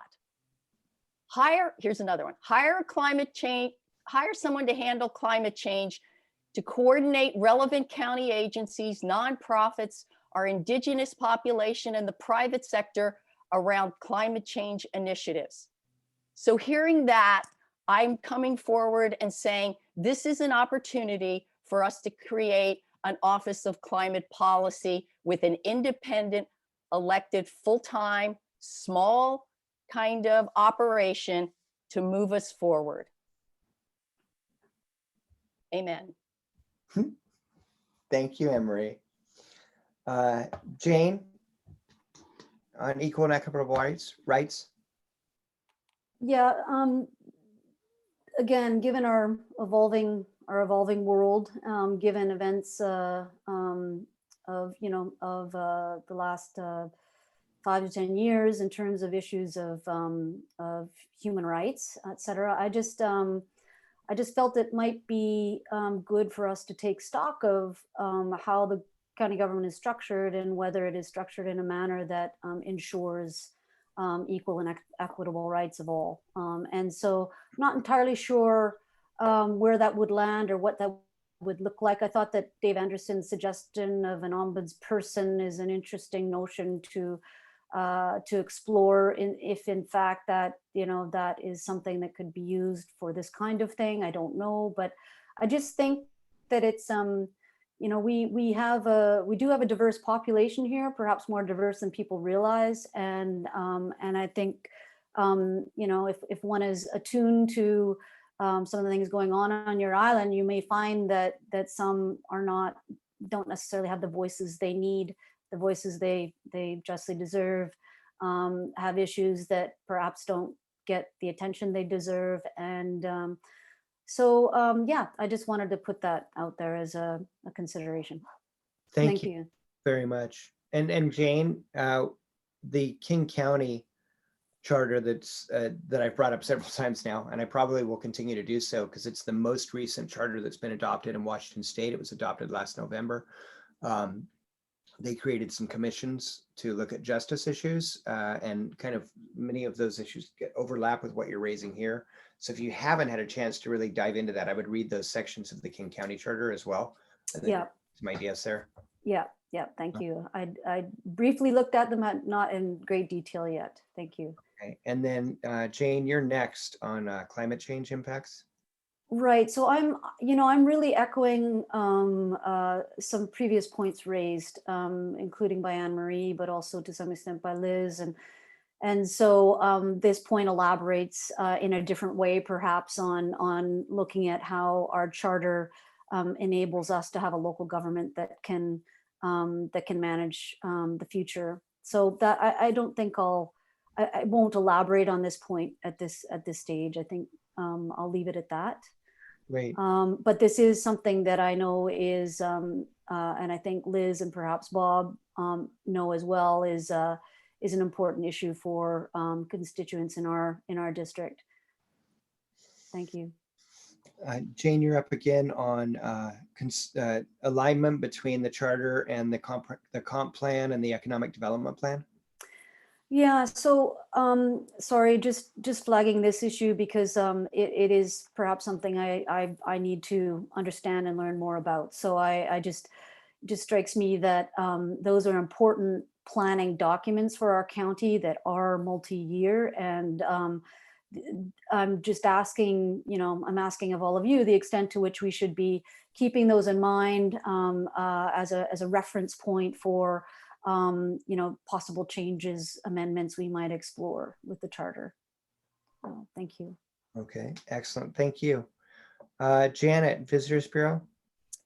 Yeah, so kind of quickly as an overview, the currently with lodging tax money, the county has a contract with the Visitors Bureau, and they have for decades, I think, and it's worked beautifully. I mean, it's been a great relationship. However, especially in this pandemic, the sense of tourism and how tourism is promoted to the world at large and how we are as an island kind of came into conflict. So it brought to mind, perhaps now is the time to change how the Visitors Bureau works. And instead of being an outside entity that is really about marketing more than anything else, bring it back into the county, still using lodging tax, and really start examining what tourism means to these islands and how do we as a community and a county want to promote ourselves, and to what extent, and how best to use that lodging tax money to support, quite frankly, the environment that we live in a better way, because that's the reason people are coming to the islands, is because of beauty. Bill, I know you're on the Visitors Bureau board. Full disclosure on my part, Lance Evans, my husband, is the director of the Chamber of Commerce on Orcas. So that's where this has nothing to do with him. I just want to be clear that this has nothing to do with Lance. It probably is contrary to anything he wants.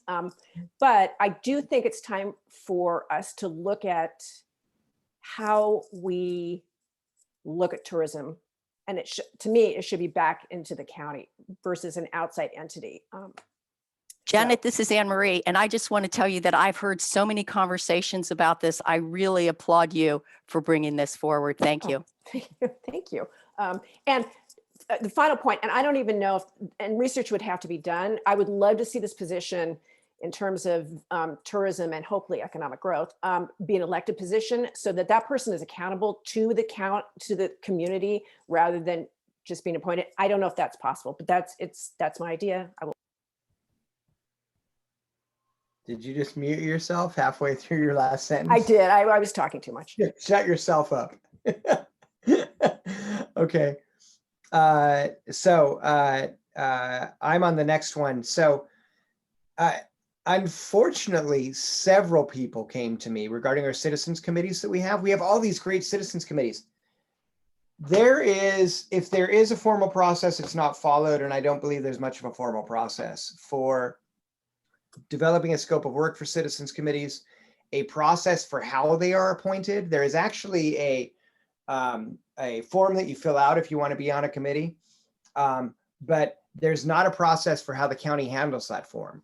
And so I would like to put forward in our charter that we treat our citizens appropriately, and we actually have a structure that's laid out so people know what they're signing up for. They know what the position is, and then the county council has to vote up or down. County council has the ability to decide if they want to appoint somebody or not. That's part of their responsibility and their privilege as an elected official, but there should be a thorough and transparent process for that. And then the other thing is the scope of work for those committees. I had a person here in the Deer Harbor Community Committee that they asked questions about kind of what was the scope of work. No one at the county got back to them. And then they were actually appointed and they didn't know. The only way they found out they were appointed was somebody else saw their name on a county website that they were on it. And so that's got to be changed. So I would just like to put together some processes that the county follows. I'm on the next one as well, which is looking at, again, the King County model. King County just did an exhaustive amount of work with their charter, looking at the law and justice issues that have come up from Black Lives Matter and how they could better address them. And this was also very precedent setting because there was actually an ordinance to establish a commission as well in King County. And the charter commission believed that it would be more powerful if it were actually in the charter, so it couldn't just be overturned or manipulated as easily in the future. And so that's something else that I think we might want to consider. And again, Jane, back to several of the points that you've raised. And I really thank you for continuing to raise them and reminding us all. But I think that this sort of committee could morph into some of that discussion as well, and not just be kind of a sheriff oversight or law and justice, prosecutor, court, sheriff oversight. Bob O'Connell, was there a hand on that? No? Okay. Bob, you're next on the kind of Bill of Rights.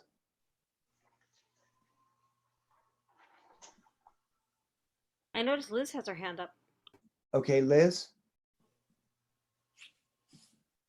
She's had her hand up for quite some time. And it's down. Okay. Just kidding. Okay. Where's Bob? Bob, are you here? I just let him back in.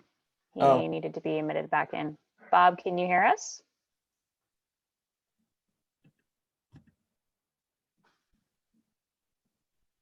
Maybe we should move to Tom Starr and we'll come back to Bob. Hey, everybody. I There have we been go. knocked out. I've been knocked out for a few minutes, but I am back now. Oh. So did you just get my It's your turn. Yes, it's your turn under President Okay. and then County Council. You got two in a row. Good timing. All right. All right. Well, great. Great.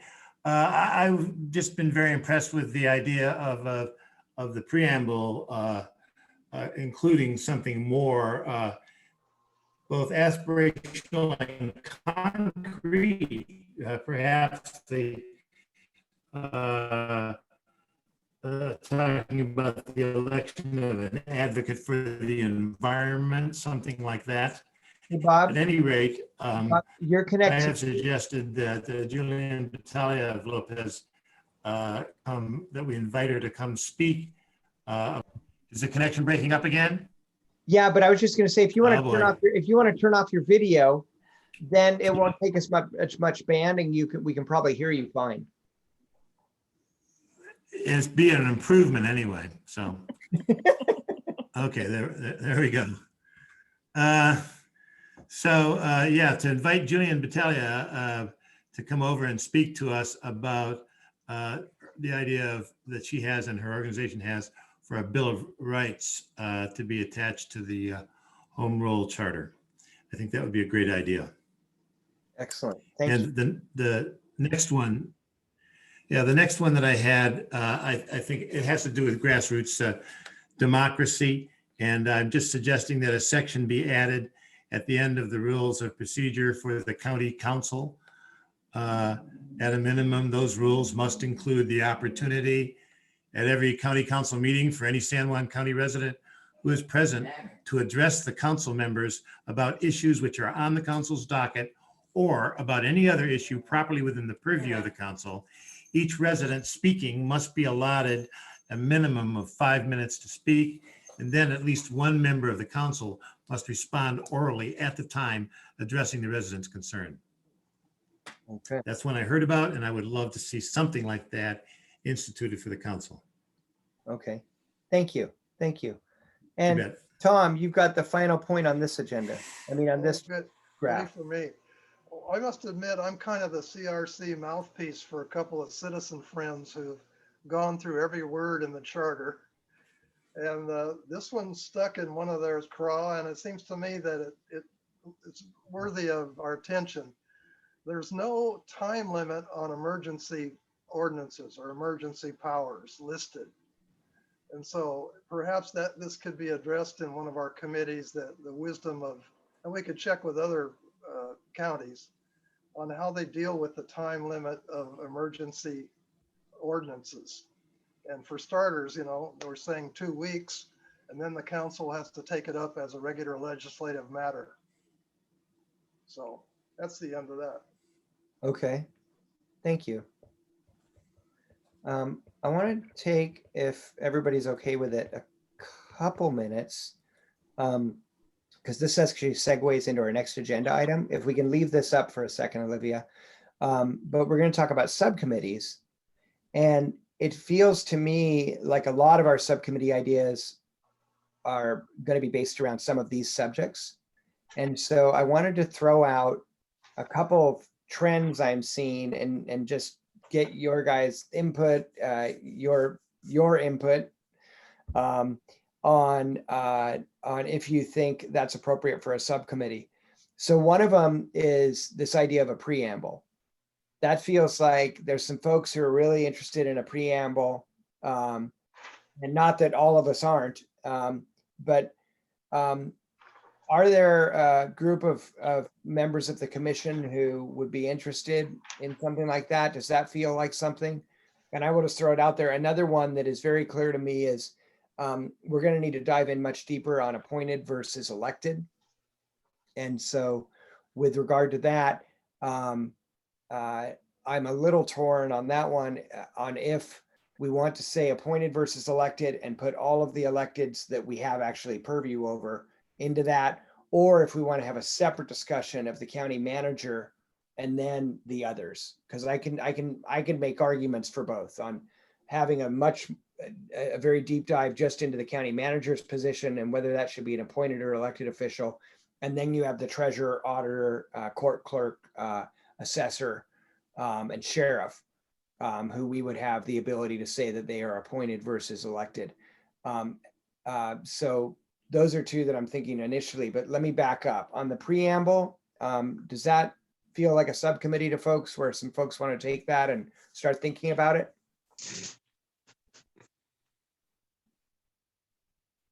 And actually, Olivia, you could go ahead and stop sharing screen, and if we need to pull it back up, we could.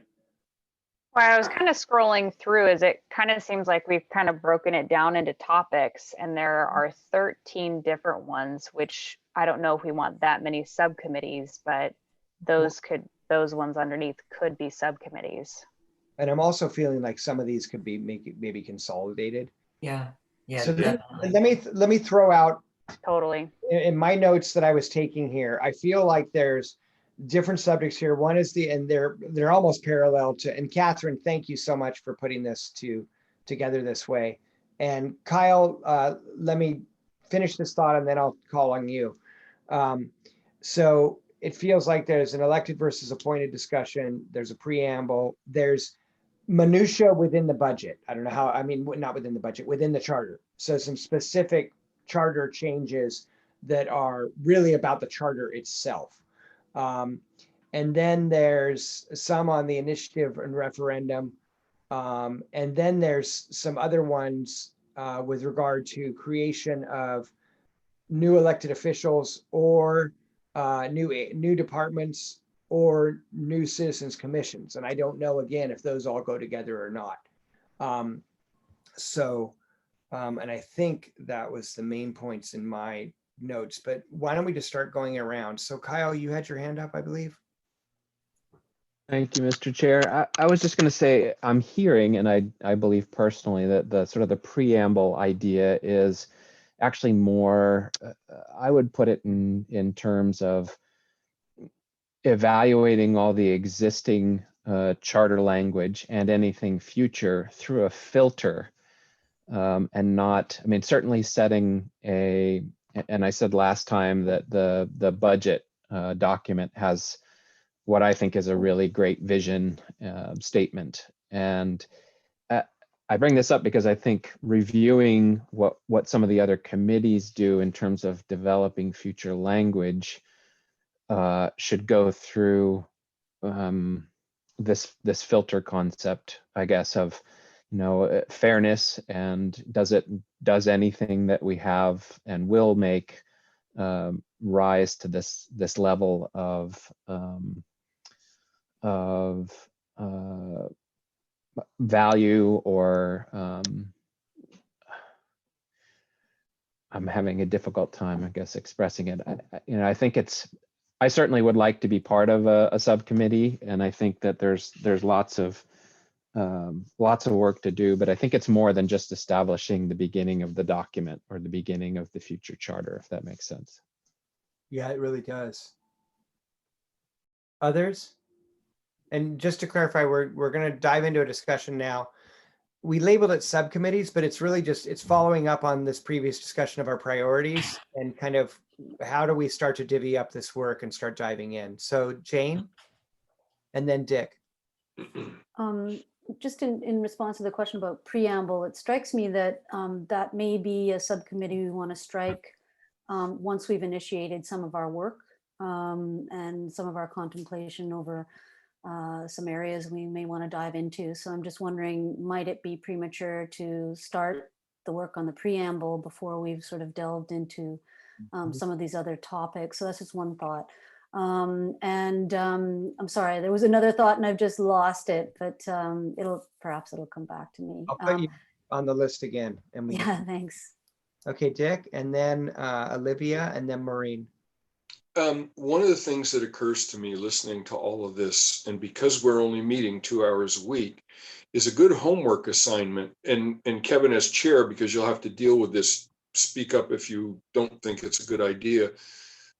It seems to me it might be a good idea to have everybody have as a homework assignment to take this list and the discussion we had and come up with how you would group these into subcommittees and turn that in, say, by midnight Saturday or something like that. So you have time to look at it, and let's see if there's some kind of consensus that comes out of that. That would save us from trying to do a lot of this in a meeting. And I think we have to be realistic. To get through a lot of this stuff, the things that are here, we're going to have longer and more meetings, or we're going to have to get more creative. And we have to keep in mind about the number of subcommittees. There are only 18 of us. We don't want a bunch of subcommittees with 2 people. Mm-hmm. Mm-hmm. I really like the idea of a homework assignment for some of you. Yeah. But I actually think that's a good suggestion, Dick. And again, I wanted to open this up for a conversation now and get exactly this sort of input, like how are we going to go forward? So Bill, I saw your hand. We'll get to you in just a second. I've got Olivia and then Maureen and then Bob and then Bill. Thank you. From, working things through with Kevin and Catherine. Again, thank you, Catherine, so much for hopping into our group and doing so much. Yeah, seriously, big round of applause for you. We started to create a workflow chart of how we are going to digest all of the ideas from all the commissioners. And to me, it seems a little too soon to be bringing on subcommittees because we have not opened this up to public comment. We have not hosted our town hall. I was hoping to talk more about when we are going to host that, and sooner than later, because we all have some really great ideas, but like many people have shared this evening, I have so many people sharing ideas with me, and I just keep telling them, there's going to be a town hall. I want you to come to the town hall. I'll make sure that you get the Zoom link. Like, I've got a list of people to personally send the Zoom link to. And so if we are going to, immediately dive into subcommittees, we may be leaving out some ideas that some of, the people who, I know someone said to not use the word citizens, so let's say residents of our county, to incorporate something that we may have not thought about. So I think it's important to break things down into topics at this point to keep track. I really like how Catherine kind of organized everything, so thank you very much. But that's just some of my input, is that I feel like it's a little too soon to start assigning subcommittees. Okay, and I'm gonna just a point of order. So we're 5 minutes away from when we want to go into public comment. And so what I'm going to do is say that the discussion of a continued discussion of presentations that began at the last meeting, we will punt to the next meeting. And I also want to suggest that we're going to continue this. I know several other people are yet to make a comment, but I'm going to suggest that folks email the full group, but definitely Olivia, Catherine, and I, suggestions for how you'd like to come together around some of these topics, or if you feel there's consolidation, if you see clear consolidation within this list, or if you haven't got your comments in and your priorities in and you still want to, please do that as quickly as possible. So on the list now, and I believe, Jane, you had your hand up again, so you must have remembered your second point. We're going to go to Maureen, Robert, Bill, and then Jane. I'll be quick. I think there is a tremendous need to start committees. I think you have to do that or we're never going to get through this huge pile of stuff. And there is enough evidence that the idea of electeds and appointeds, there's enough comment on that would be a definite subcommittee. I also think the preamble, the Bill of Rights, all of that, there is enough material, enough interest to create a committee there. There is plenty. If we don't get going, we're not going to get there. So I'm very much in favor of beginning that process. And whatever comes up from citizens or residents or anyone, we can always adapt and add and create new. So I just think we have to get on the boat. So there I go. Okay, and I was trying to reply all, and I did it privately to Catherine. Jane, to your thing, I think if folks got comments in by close of business Sunday, I think that's good. Maureen, I actually, I somewhat agree with you that there's some clear areas where folks could dive in now. But let's go to Bob and then Bill and then Jane. I just want to say that I agreed with, I think it was Olivia said this, that maybe we needed to stand down for maybe another meeting or so before we came up with subcommittees. I believe that us continuing to operate as a committee of the whole on a couple of these specific subjects. Now, I'm not saying abandon the idea of looking intently at these specific subjects, the couple that have been trotted out. Let's do that. Let's all of us talk about it. And then at the end of the discussion, appoint a subcommittee that will go off and draft and talk more about things and draft something that we can bring back to the committee. You know, it would be tough for me if you asked me which one of those two committees I wanted to be on. It would be tough for me to give up one because I've got ideas about both of them. And then of course there are probably some ideas about other committees. So, you know, I understand also what Maureen with her experience is saying about let's get going, because there is only so much time, but maybe one more time through where we talk about these issues, all of us talk about these issues and we come out of it with a subcommittee. That's my idea. Okay, thank you. Bill? I've been making my comments on the chat line, but I'm suggesting that we consider a subcommittee that relates to anything where one area of the county would be treated as differently from any other area of the county. This is a very broad slate, but it involves this business about neighborhood councils and things of that nature. And I'm just going to say, I personally hope that Tom would be willing to work on that, because it is the ghost of the sixth member board, which I don't support. But I think there are aspects that we need to consider for both, I hope, less political and more natural than environmental considerations. But I think we need to balance this out. It's a big topic, and King County has reached into that cauldron. And I think we need to make our own reach on that. And I hope some kind of committee on that is formed. Okay. So Jane, you're next. After Jane, I'm going to ask that we hold our comments, go into public comment, because the public has been waiting, and we've advertised that that'll be at the end of the meeting, and so we've got 9 minutes for that, and then we will come back and we're going to go a few minutes over. I apologize if anybody else has any other comments, and then I have a suggestion to throw out for next steps. So if members of the public want to turn on your video, and if any of you have anything you would like to say, we are here to listen. And thank you so much for being here this evening and listening in and participating in this process. So I am scrolling back and forth between windows. We have a lot of Kevin, people here. can I just make the 2 quick points I wanted to make? Yeah. It's Jane. Please. Yeah. Okay. Thank you. Just I'm regarding. sorry. Yeah. Sorry. I was apologizing. Yes, Yeah, please no do. worries. Just regarding the notion of setting up subcommittees, I'm inclined to agree with what Bob was suggesting, in that maybe we have one more meeting as a committee of a whole to just touch on these issues based on the homework that we do and the input that we provide by Sunday.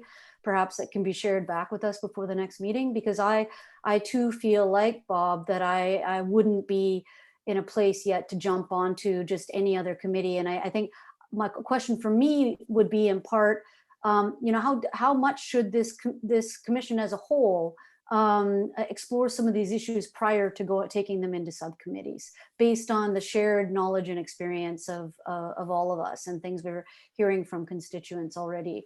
The second point I wanted to make was related to the issue of the town hall. I feel that we really need to kick that town hall idea, that first town hall, into March, because I think we discussed last meeting, we need time to deliberate on some issues which clearly are informed by people we've been talking to in our districts who have been sharing their perspectives with us as well. So these aren't just our ideas based on what I've heard folks talk to tonight. So I would feel far more comfortable doing our homework as a commission for a few weeks prior to having a town hall. And I just want to reiterate that town hall is it is indeed going to take preparation. We need to go into it prepared and look like we've considered something. So thank you very much. That's all I wanted to add. Thank you, Jane. Sorry, I tried to jump you there, as far as jumping over you there. Okay, so public comment. Would anybody care to comment? Yes, please. Our favorite from Lopez. That's you. Yeah. Hi. Hello, everybody. I'm Julianne Battaglia. First, I would like to thank all of you for this generous offering of your time and energy for our community. I'm here to ask that you place on the agenda a discussion about the expansion of the Home Rule Charter to include a Bill of Rights with rights of nature. Our federal and state constitutions are documents that state our values and turn them into law. At the county level, we presently have no document that states our values. What are our values as a county? The comprehensive plan as a document suggests such value, but it is not law, and it is dependent on the interpretation of the county council to make into law. Our population in the county is changing. When I first arrived 35 years ago, the county tone was one of everybody being a rugged individualist. Now we are moving toward being more community connected. The expansion of the Home Rule Charter with a Bill of Rights makes it a document that says something very affirmative about what we value, and then places those values into laws that provide rights for our community. Getting a say in how we want the county to be governed, well, I think that appeals to people here. This is a very American thing. It is a very American idea that people have and should have rights: the right to self-government, the right to enforce the laws that we create. Our federal Bill of Rights has very few details about the enforcement of those rights, but this did not deter our forefathers from stating those rights. This charter is our county's constitution, and therefore could include a Bill of Rights with rights of nature. Why, you might ask, do we need to recognize the rights of nature? Our state constitution code, RCW 43.21 C.010 states, and I quote, purpose. The purpose of this chapter are: 1, to declare a state policy which will encourage productive and enjoyable harmony between humankind and the environment. 2, to promote efforts which will prevent or eliminate damage to the environment and biosphere. 3, to stimulate the health and welfare of human beings. And 4, to enrich the understanding of the ecological systems and natural resources important to the state and nation. How well is Washington State doing? How are the southern residents doing? How are the salmon doing? How is the eelgrass doing? It is obvious to me, and maybe to many of you, that indeed they are not doing so very well. Regulatory-based environmental laws are proving to be inadequate to sufficiently address the destruction of water, soil, the mass extinction of species, and the climate crisis. This failure is in part due to the treatment of nature as property and the legal barriers to natural ecosystems defending their rights in court. A paradigm shift is needed, moving us from thinking about nature as property to the realization that we are a part of the whole, not separate from nature, that the health and survival of nature is equivalent to our health and survival. One approach to addressing these problems is the inclusion of a Bill of Rights with rights of nature language in legislation and constitutions. Over 12 countries, hundreds of municipalities across the US, and several tribal nations have recognized the rights of nature. This is a growing movement, both within the US and in the world. Let us join them in this statement of value, that nature has a right to survive, thrive, and regenerate its life cycles, just as we humans do. Thank you very much. Thank you. Okay, Caitlin, did I see your hand? Yeah, thank you. Thank you for being here tonight. Yeah, and just gratitude all around for you guys stepping up to do this work. It's so detailed and intense sounding, so thank you. We're all insane. What's that? I said we are all insane. Yeah, well, I'm grateful for that version of insanity. So just a couple of quick points. I just really support what was said about the preamble, including visionary language and addressing equity issues. I think that's an amazing idea.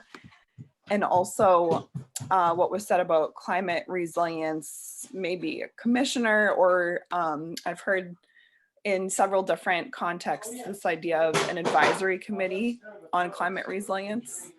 And maybe it's like a meta committee of the other advisory committees, so you get the input of representatives from that and volunteers from the community. So yeah, pretty much preamble and climate resilience were my 2 points.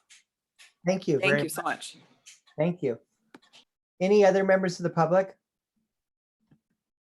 I'm toggling between screens. If anybody else has anything to add, go ahead and just say something. Okay.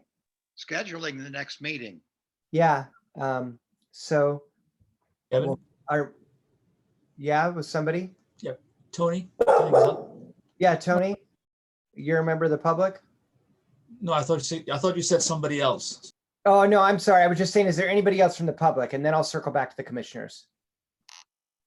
Okay, I don't think there's anybody else from the public. Yeah, I would like to essentially echo what Caitlin said. Having inclusive language is important. Oops.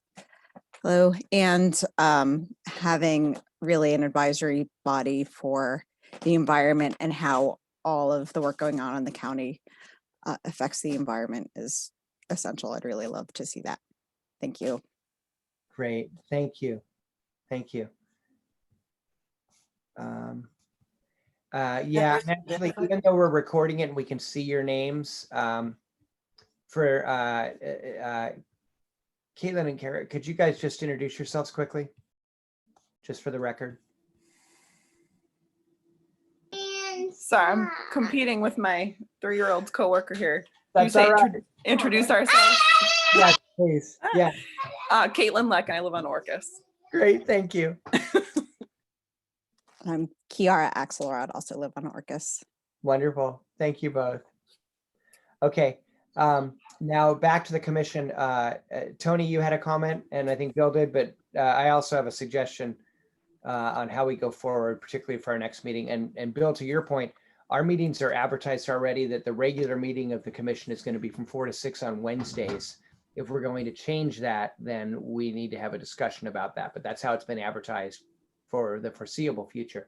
We can also schedule special meetings, as you're well aware, if we need to. which by today's agenda, I'm feeling like we will. Tony. I have to say, this has been a fascinating discussion. I've been listening to all, and I agree with many things that have been put forward. May I suggest that some of the points that were presented during the spreadsheet that Catherine put together, if you might want to consider looking at the rest of the charter, because some things will affect multiple places in the charter. So we'll have to kind of consider that for some of the changes. For example, like the county manager or the council relationship.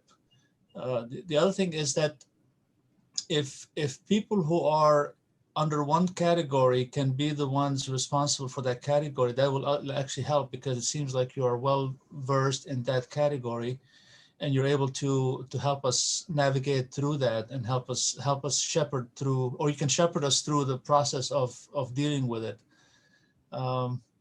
So just look at the whole charter and see that there are some areas that what you suggest are already answered somewhere else, or could affect 3 or 4 different sections. So, okay, thank you. Does anybody else have any final comments? And then I have a suggestion that I could definitely take input on, but Bob, please. Yeah, this is very brief, but it's an idea that has just come to fruition on listening to all of this.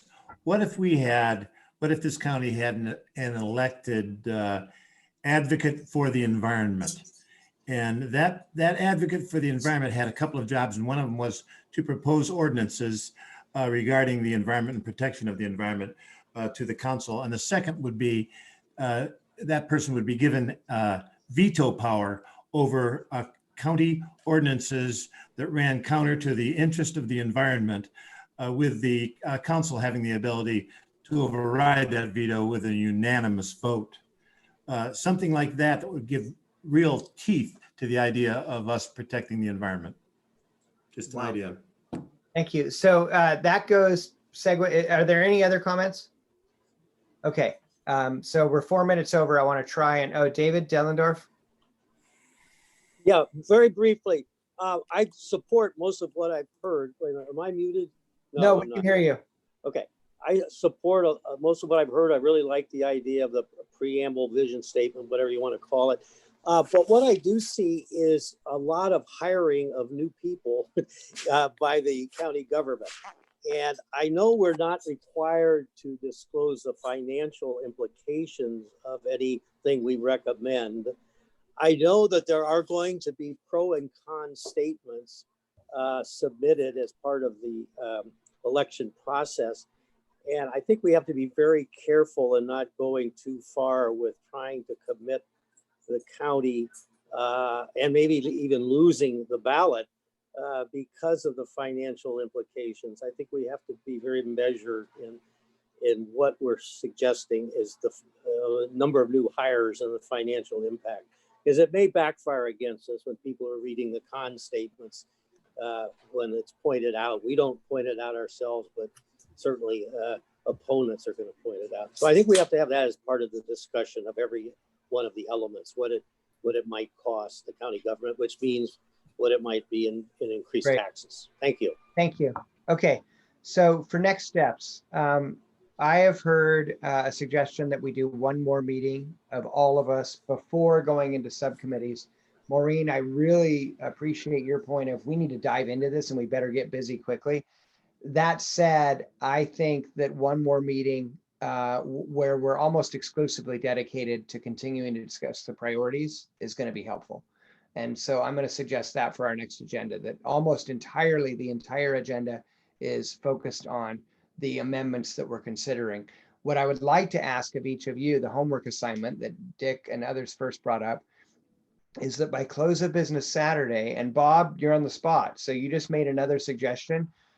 We're not closed to suggestions, frankly, at any point. At some point, I guess we will be. But Bob, I would encourage you to write that up and submit it.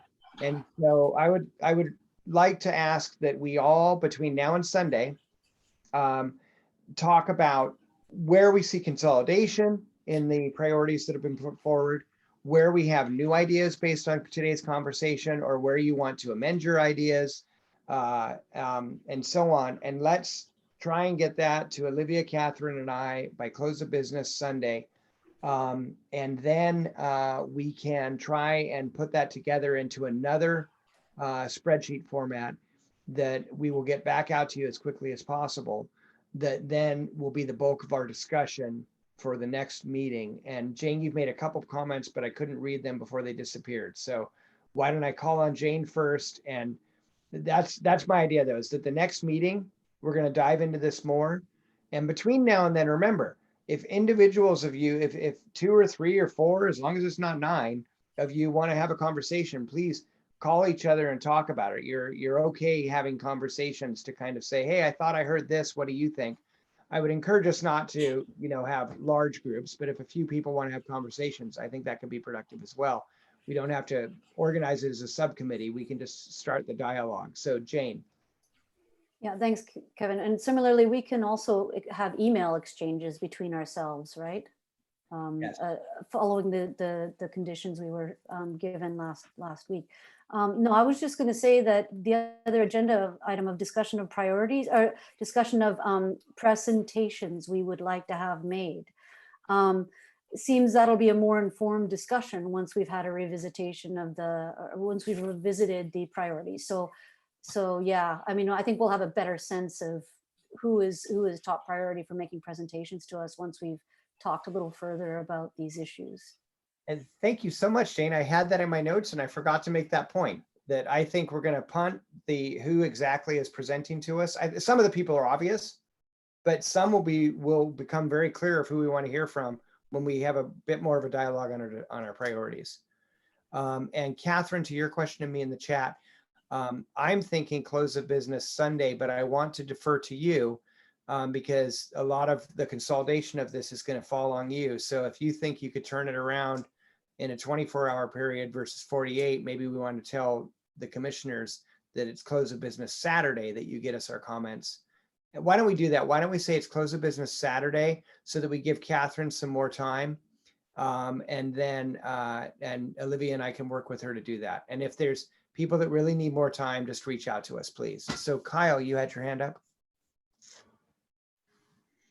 Thank you, Mr. Chair. It looks like we still have Randy, and I'm just wondering aloud. I wasn't really thinking clearly before today about structure versus content, and he brought that up, and I just wonder if he's looking at the spreadsheet, the current one, and whatever's presented for next week to kind of steer us on whether any of those are sort of need work or maybe are out of bounds. On that structure versus content question. Why don't we not go into that right now, but instead make sure Randy has the latest spreadsheet and he can then look at it on his time and get back to us if some of them, like I said, one person suggested we appoint the prosecutor, which can't happen. So stuff like that. Yeah. Thanks. Yeah. And then I really want to wind down the meeting. I know people have got to get going. So any other comments? Do folks feel comfortable with the suggestion of the next meeting, really just diving into this and spending some time on this? Yes. Okay. Yes. I'm your chair, I'm creating agendas, but I want them to be based on all of what we all collectively want, right? So, so that fits. Okay. Any other comments? Any other new business on the agenda? We have new business. Any other topics? Okay, great. Thank you all. Well, real quick, briefly for the agenda next week, I think we should figure out which day we're going to do our town hall so we can properly advertise for a couple weeks. That was the only thing I wanted to add to the agenda for next week. Yeah, and at the very end I have in my notes at the end of the agenda next week, we're going to discuss, it was brought up that maybe those should be pushed till March so that we are a bit more educated on our own ideas before we go into a town hall. Absolutely. And the counterpoint to that, which I'm going back and forth over in my head, is public input may influence us with all new ideas or many new ideas. And so that's a counterpoint for myself that I'm kind of going back and forth on. So I put on my notes that at the end of our meeting next meeting, we will spend at least a few minutes having that dialogue. Liz, you had your hand up? Yeah, and I cannot quote what Randy was pointing to about the purpose of our work and making sure that the charter protects and does what it needs to do for the county. But that's what I want to be sure that we're addressing. So when the founding group came together, what problem were they solving? When the last review commissioners came together, what problems were they solving? What did they solve?